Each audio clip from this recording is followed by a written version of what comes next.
Hola amigas y amigos, buenos días, buenas tardes, buenas noches a todas mis suscriptoras y suscriptores que os encontráis repartidos a lo largo y a lo ancho de este mundo. Desde aquí os mando un saludo y un fuerte abrazo. Nuevamente os doy la bienvenida a mi canal La Comarca, vuestro canal multicultural. En esta nueva ocasión os traigo la 11ª parte de la grandísima y completa biografía histórica del gran escritor checo Franz Kafka. Bueno, amigas y amigos, comenzamos.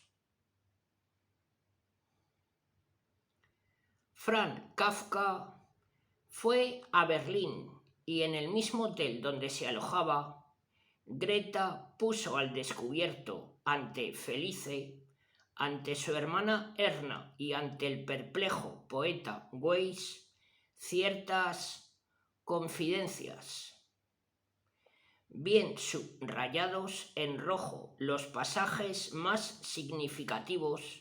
Greta exhibió las cartas de Kafka y Felice estalló en reproches, recordando incluso que Kafka le había pedido que el matrimonio no se celebrase en un templo. Repentinamente, Kafka cobró las proporciones de un auténtico monstruo y todos los reproches de Felice parecieron justificados.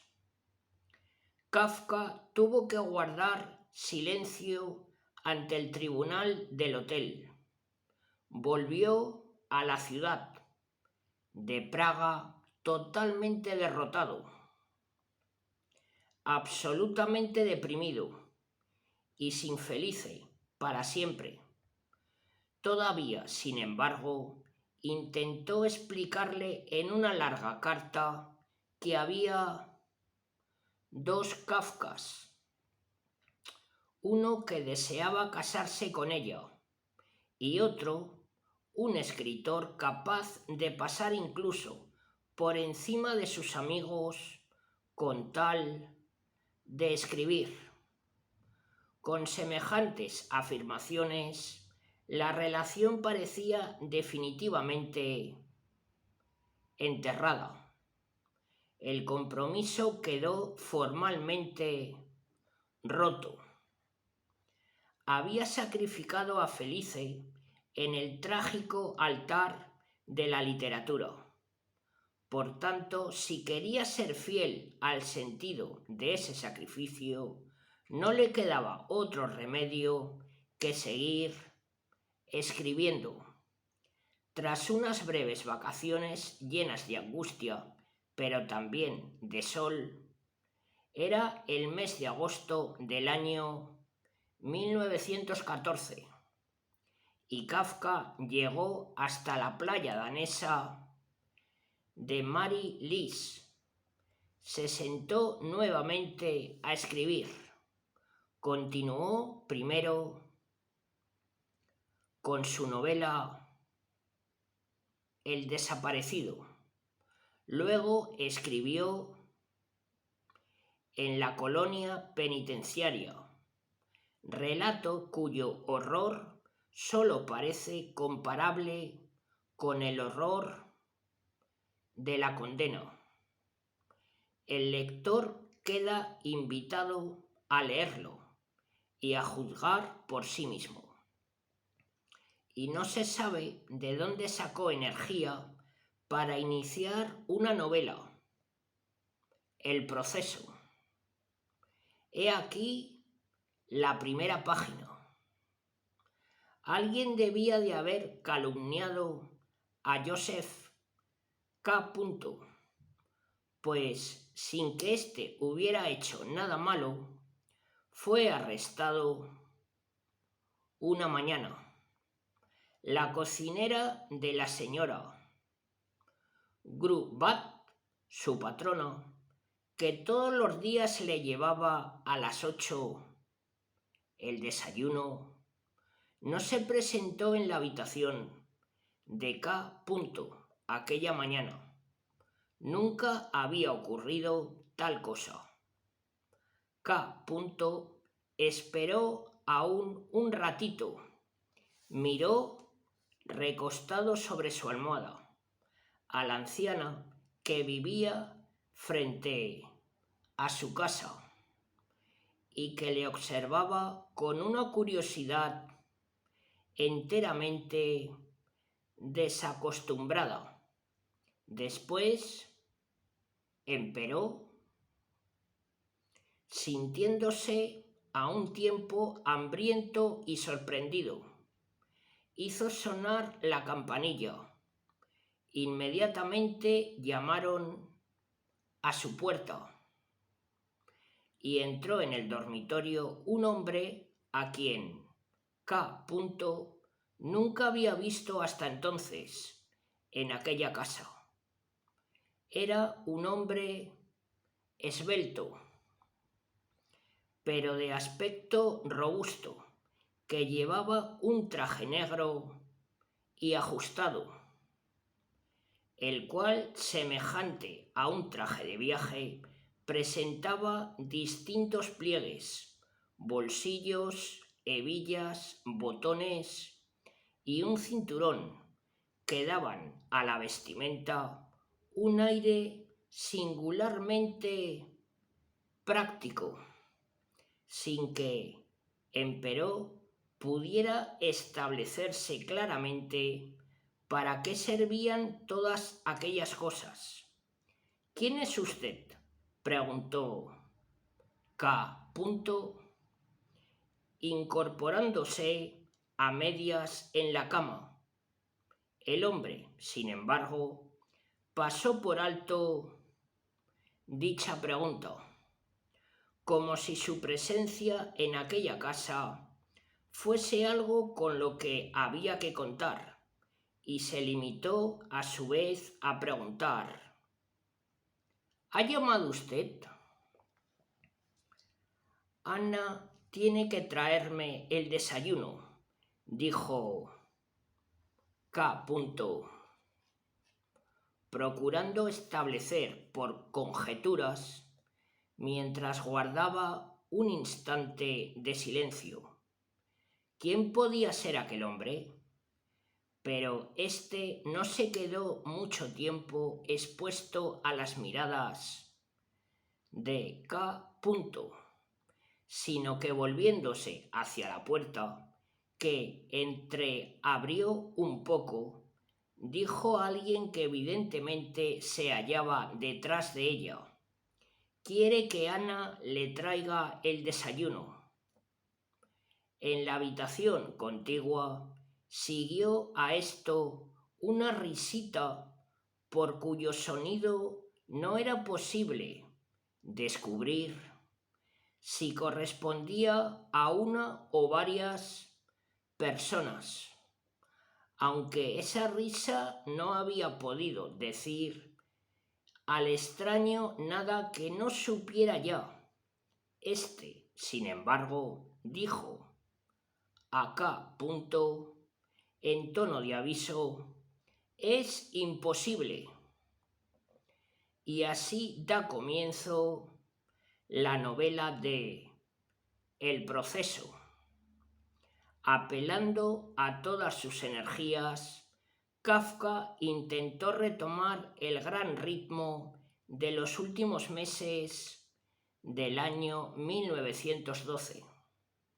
En aquel terrible 1914 en que Europa ardía y se estremecía bajo el cañoneo de la Primera Guerra Mundial. Kafka intentaba lo imposible. Mientras multitudes enteras se arrastraban amargamente por el barro de las trincheras, él retomó su vida de maniobras, durmiendo largas siestas después de la oficina y escribiendo hasta altas horas de la madrugada. Pero Kafka ya no era el de 1912. Si antes había conocido los dolores de cabeza, los de ahora eran inaguantables.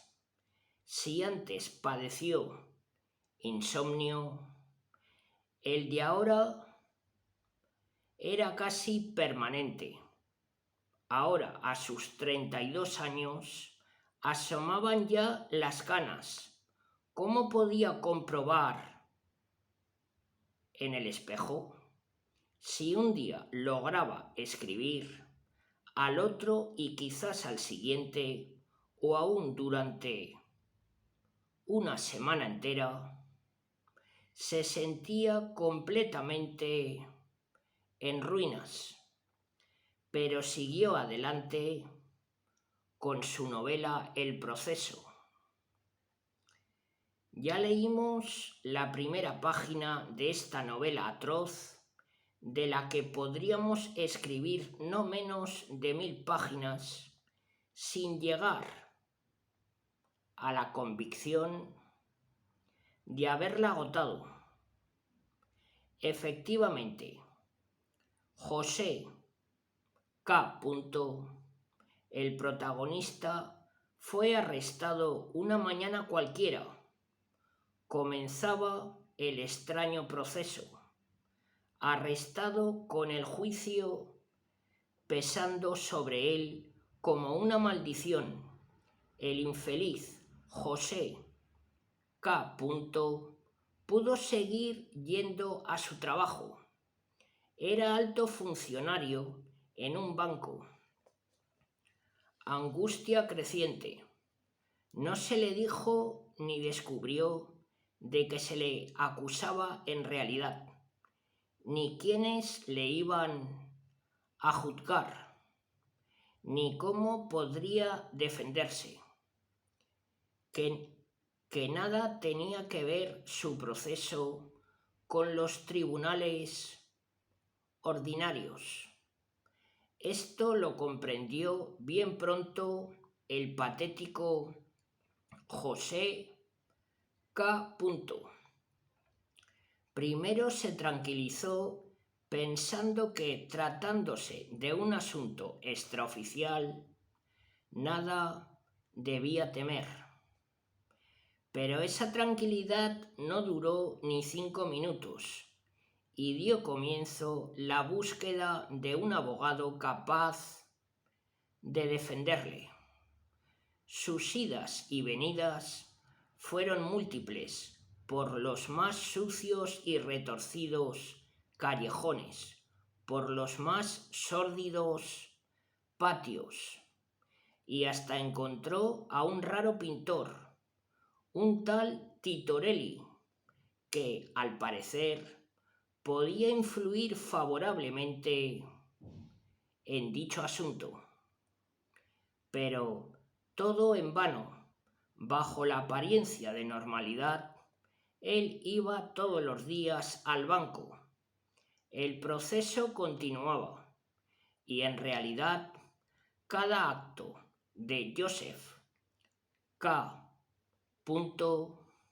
parecía agravar la situación y finalmente llegó el día en que lo fueron a buscar unos señores. Lo llevaron a una cantera abandonada, fuera de la ciudad, y allí se cumplió la sentencia. Las manos de uno de los señores cogieron la garganta de K. mientras el otro le hundía profundamente en el corazón el cuchillo y luego lo revolvía allí 2 veces. Con los ojos vidriosos alcanzó K. aún a ver cómo los señores, manteniéndose muy cerca ante su rostro y apoyándose mejilla contra mejilla, observaban el desenlace. Dijo, como un perro. Era cual si la vergüenza tuviese que sobrevivirle. Brutal desenlace. Kafka volcó en esta novela toda su desesperación, su angustia ante sus propios procesos interiores, su angustia ante los movimientos de este mundo que, extraño para él, le manipulaba sin dejarle posibilidad alguna de libertad. Una auténtica pesadilla. ¿Qué tiene de extraño que Kafka haya vuelto a pensar en Felice, en esa mujer sana y absolutamente libre de terrores parecidos a los suyos? Por ahora quisiera tratar nuevamente de obtener a Felice. Hasta lo intentaría realmente si la repugnancia que yo mismo me inspiro no me lo impidiera. Trabajo en la oficina, política, guerra. Él estaba separado de todo esto y separado también de su familia y alejado en lo más íntimo de sus amigos. Y resulta absolutamente lógico que en medio de su tensa desesperación interior, Kafka buscase en la mujer protección y alivio para todos sus males. En efecto, presintiendo que solo una mujer podría tranquilizarle, Kafka buscó la amistad de las más distintas mujeres en esta época de su vida. Tener a alguien que pueda comprenderme, tal vez una mujer, eso significaría tener un apoyo en todo sentido. Tener a Dios. ¿Qué puede extrañar entonces que haya vuelto a Felice? Sí, volvió a Felice, pero no se crea que lo hizo sin temor. En realidad todo estaba igual, o mejor dicho, peor, porque él estaba más roto y ya sabía qué podía esperar de ella, que también sabía a qué atenerse respecto a él. En el año 1915, a los 32 años, Kafka abandonó por primera vez la casa de sus padres para ceder su habitación a su hermana Ellie, cuyo marido había sido movilizado. Fue de una pensión a otra, aunque almorzando y cenando en casa de sus padres. Algo le inspiraron estos cambios, pero no lo suficiente como para emprender una maniobra de gran envergadura. No logró independizarse y mientras volvía a Felice y ella a él, convencido de que no podría ni abandonar la oficina ni tampoco dar un paso decisivo con ella. Nuevamente incapaz de escribir, concibió una imprevista manera de escapar: hacerse soldado, meterse en alguna fangosa trinchera y desaparecer para siempre entre los fragores de la guerra. Dicho sea de paso, Oscar Polak, su viejo compañero de la escuela, había dejado la vida en el campo de batalla, peleando, he aquí la paradoja, contra la misma Italia, cuyas obras de arte había estudiado. Si uno tiene presente que Kafka era un ser pacífico, un antimilitarista por naturaleza, que consideraba la guerra un absurdo atroz, un puro sinsentido. Esta idea de hacerse soldado, contra su verdadero sentido, era una idea desesperada. Quería morir como Pollack, y para el caso le hubiera dado igual pelear de un lado o de otro. Este Kafka, para el que tan difícil era tomar decisiones, ¿se habría decidido a ser soldado? Lo cierto es que planteó el asunto a sus superiores, por cuanto en su calidad de funcionario de la compañía estaba eximido de obligaciones militares. Sus superiores se negaron a hacer semejante gestión y la disuadieron de sus propósitos.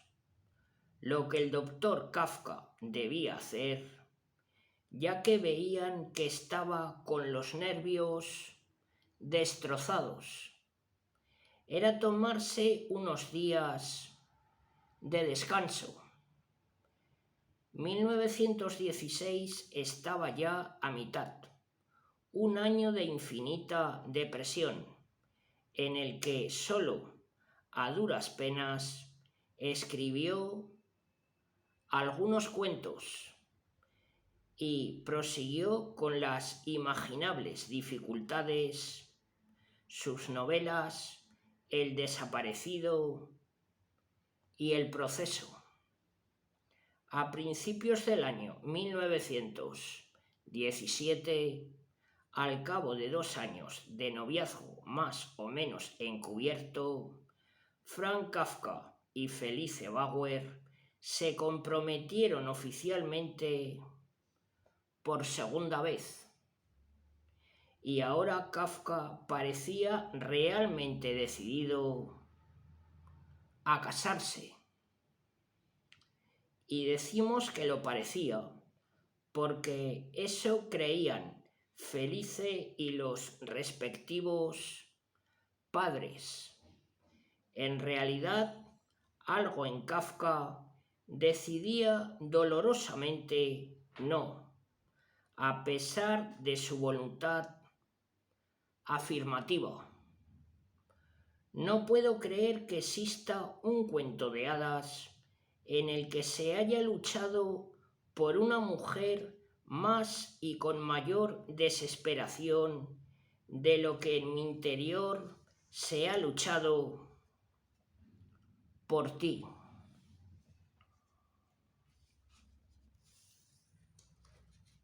Desde el principio y siempre de nuevo y tal vez para siempre. A su manera, el cuerpo fue el encargado de resolver dicha situación. En efecto, solo un mes y unos días después del compromiso con Felice, Franz Kafka echó sangre por la boca y el diagnóstico llegó como una sentencia: tuberculosis pulmonar.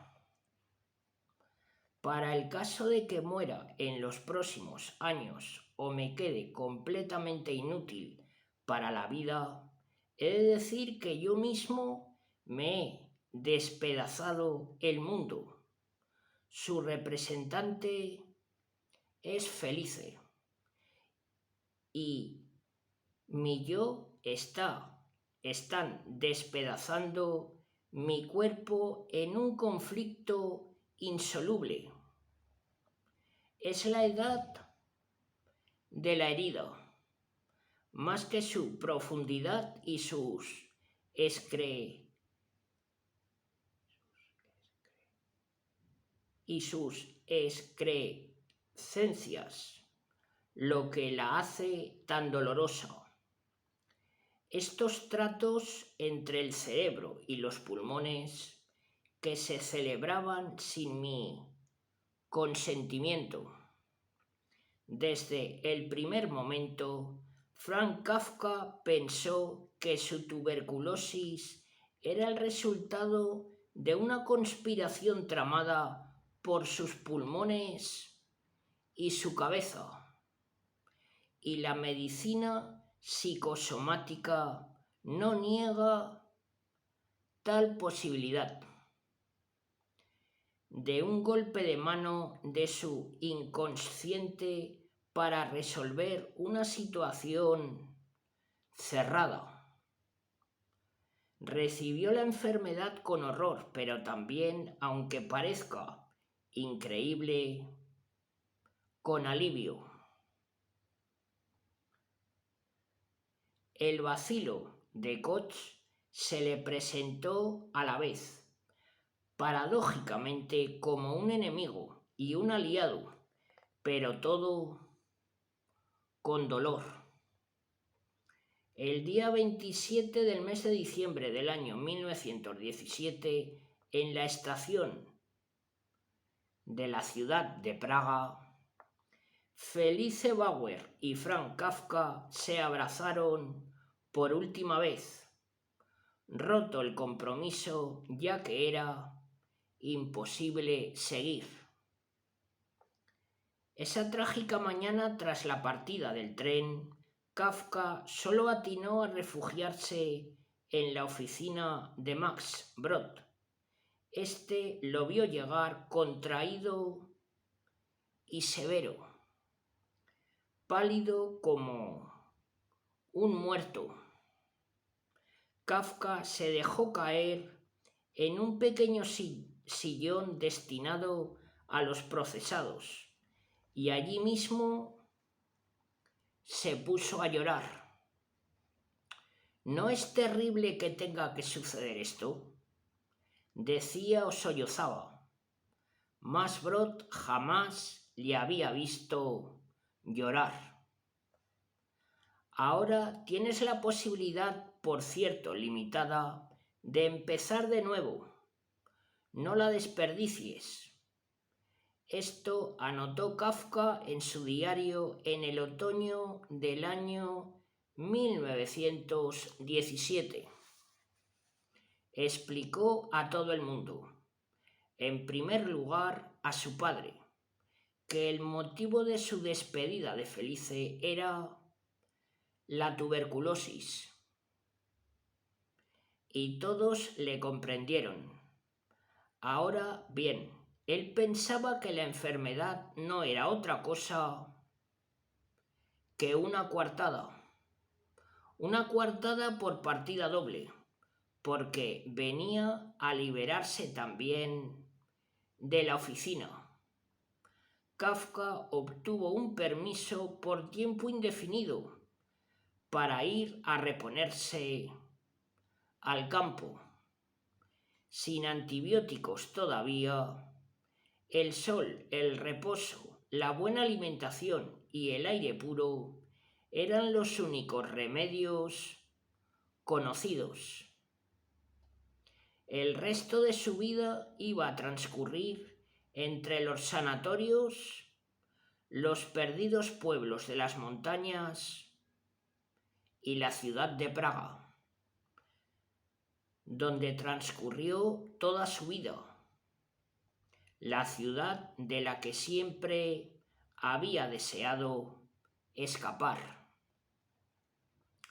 Primero estuvo en Zurau, en casa de su hermana Otla, que tenía ciertos proyectos agrarios que Hermann Kafka detestaba, pero que, mal que bien, había logrado poner en práctica con su esposo y con algunas ayudas de Frank. En Zurau, Kafka contempló con admiración y envidia la vida de los campesinos, verdaderos ciudadanos de la tierra. Ahora tenía tiempo libre para escribir, pero Brod no vacila al declarar que Kafka hizo el vago en Zurau, y la verdad es que no escribió mucho allí. En efecto, solo escribió 4 cortas parábolas y se dedicó a entresacar de sus papeles un total de 109 aforismos breves sobre diversos temas. Por otra parte, leyó con atención las obras de Kierkegaard, las Confesiones de San Agustín y las obras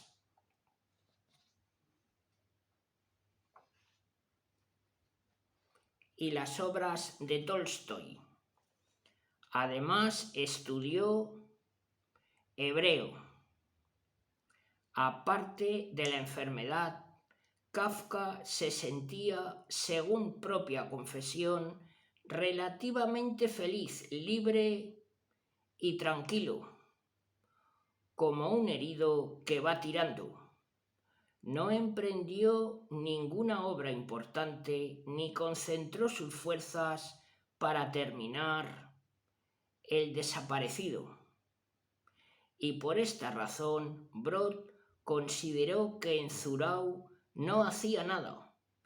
Era un tiempo de reposo, uno de esos periodos de calma relativa que, aun en las vidas más atormentadas, separan los actos de la tragedia.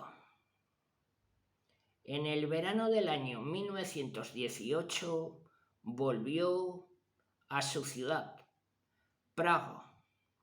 Estaba algo mejor, sin duda, pero no curado.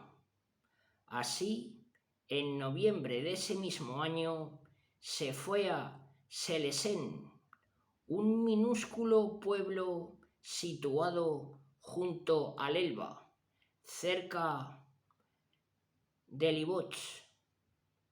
Allí se alojó en una pensión humilde, pero confortable, que desde luego no parecía encerrar ninguna sorpresa. Sin embargo, allí le esperaba una sorpresa. En esa humilde pensión, Kafka conoció a Julie Wojciech, la hija de un hombre pobre que era a la vez zapatero y sacristán en una sinagoga. Poco sabemos de ella, porque las cartas se han perdido y porque Kafka tenía en esa época su diario bastante abandonado. Nos pasamos algunos días riendo sin parar, lo que revela una mutua simpatía. Pero al cabo de unos pocos días, esa risa empezó a parecerle a Kafka sospechosamente sintomática y se pasó algunos días eludiendo a Julie. Entendí la amenaza. En efecto, ya estaba otra vez medio enamorado y pensando en casarse, y el recuerdo de lo ocurrido con Felice pesaba como una siniestra sombra sobre esa ilusión que pugnaba por manifestarse. Julie era una mujer sencilla, que no habría podido comprender los abismos interiores de Kafka. Sin embargo, con su natural simpatía, esta era la esperanza, en condiciones de ayudarle a sobrevivir. y bien pronto la idea de casarse con ella se impuso a los terribles recuerdos.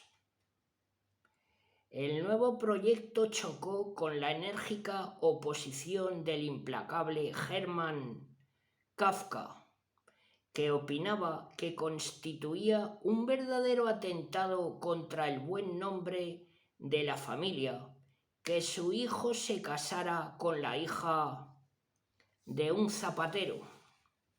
El doctor Kafka con la hija de un zapatero. Hermann Kafka tuvo palabras durísimas. Declaró que su hijo debía ir a un prostíbulo y dejarse de tonterías.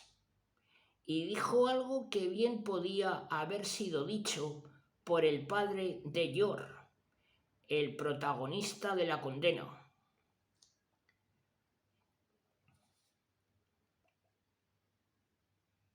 ¿Seguro que se ha puesto una de esas blusas que también saben buscarse las judías de Praga?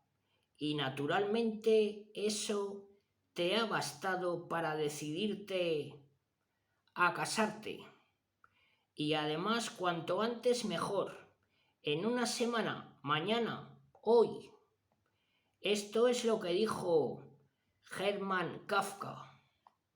Al año y medio de concluidas sus relaciones con Felice y solo 6 meses después de haber conocido a Julie, Kafka se comprometía nuevamente. El tiempo de reposo no había sido inútil.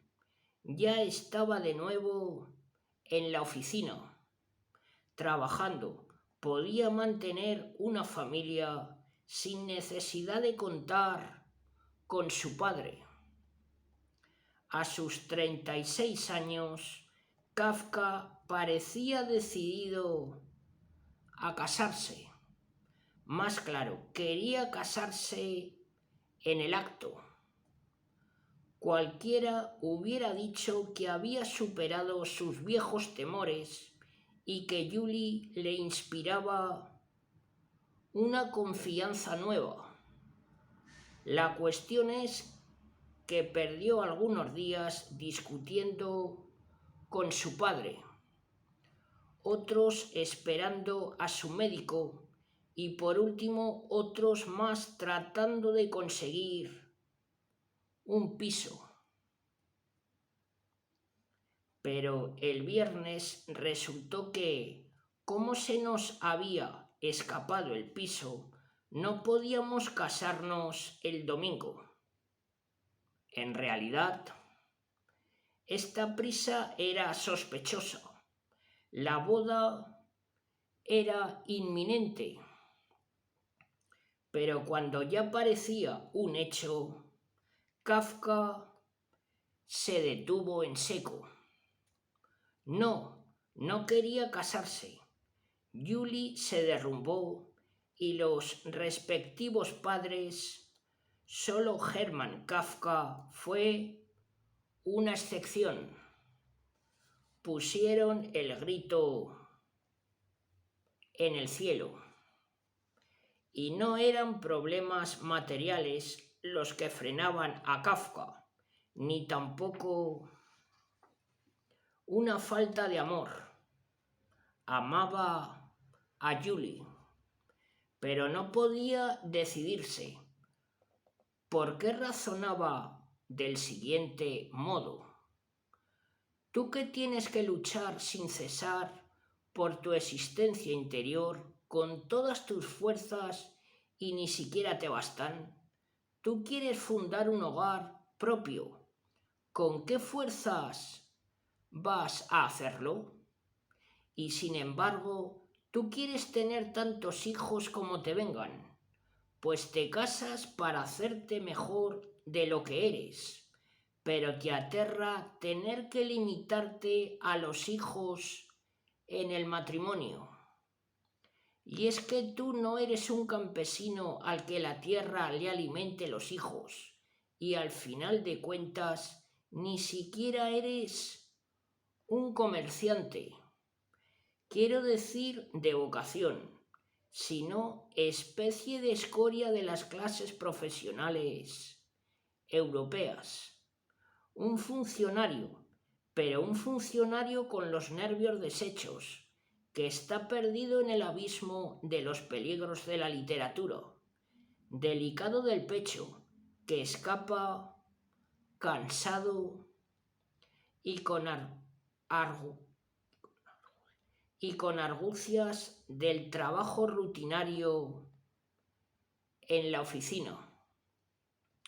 En tales condiciones, dando por supuesto naturalmente que hay que casarse, ¿vas a casarte? Y con tales intenciones todavía tienes la osadía de pretender que se duerma por la noche para no andar perdido al siguiente día medio loco de dolor de cabeza. Y con tal regalo de bodas quieres tú hacer desgraciada a una chica confiada, entregada e increíblemente generosa. Este razonamiento le conducía, como en el pasado, a un callejón sin salida, y la depresión que siguió a su negativa fue indescriptible. Un Kafka completamente desesperado. Empuñaba la pluma en el mes de noviembre del año 1919 para atacar a su padre, culpándole de su propia inseguridad y reprochándole su brutalidad en los términos más duros, recordándole todas las violencias que le había hecho desde la infancia, desde el castigo de sacarlo al balcón por pedir un vaso de agua, al seguro que se había puesto una de esas blusas que también saben buscarse las judías de Praga. Apasionada carta y feroz, en cuyas líneas se trasluce odio, respeto y un fugitivo afecto, la voluntad de aclarar de una vez por todas la relación entre ambos. La carta no llegó a destino, porque la madre de Frank se ocupó de impedirlo. Bueno, amigas y amigos, hasta aquí la 11ª parte de la grandísima y completa biografía histórica del gran escritor checo Franz Kafka. Mañana martes os traeré la parte número 12. Agradeceré vuestras visualizaciones completas, amigas y amigos, para ayudar a mi canal. También agradeceré vuestros likes, que no os cuestan nada y son totalmente gratis. Bueno, amigas y amigos, os mando un saludo a todas y a todos. Hasta muy pronto.